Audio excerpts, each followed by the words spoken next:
शनिवारी महाराष्ट्रातील निवडणुकींचा आणखी एक महत्त्वाचा टप्पा पार पडणार आहे। राज्यातल्या 12 जिल्हा परिषद आणि त्याअंतर्गत येणाऱ्या 125 पंचायत समित्यांच्या सार्वत्रिक निवडणुकांसाठी उद्या 7 फेब्रुवारीला सकाळी 7:30 वाजल्यापासून संध्याकाळी 5:30 वाजेपर्यंत मतदान असणार आहे। तर त्यामुळे आता या निवडणुकांसाठी काही महत्त्वाच्या गोष्टी मतदारांना माहीत असणं अत्यंत गरजेचं आहे।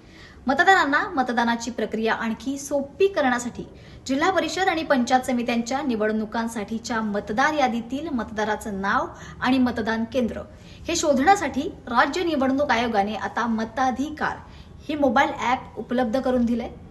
तर ते गुगल प्ले स्टोअरवर जाऊन हा ॲप तुम्ही सहज डाउनलोड करू शकता। ॲप डाउनलोड केल्यानंतर मतदाराचं संपूर्ण नाव किंवा वोटर आयडीचा एपिक क्रमांक नमूद करून तुम्ही त्या यादीतील तुमचं नाव शोधू शकता। पण जर तुम्हाला ॲप डाउनलोड करण्यात काही अडचणी येत असतील तर तुम्ही mahasekvoterlist.in या वेबसाईटवर जाऊन सुद्धा आपलं नाव शोधू शकता।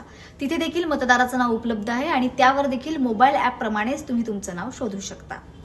याशिवाय मतदानाच्या वेळी मतदान केंद्रावर ज्येष्ठ नागरिक असतील, दिव्यांग असतील, तान्ह्या बाळासोबत असणाऱ्या स्त्रिया असतील, गरोदर स्त्रिया असतील, या सगळ्यांना मतदानासाठी प्राधान्य असणार आहे। आणि अशा मतदारांसाठी मतदान केंद्रावर रॅम्पची आणि त्याचबरोबर व्हीलचेअरची सुद्धा व्यवस्था असणार आहे।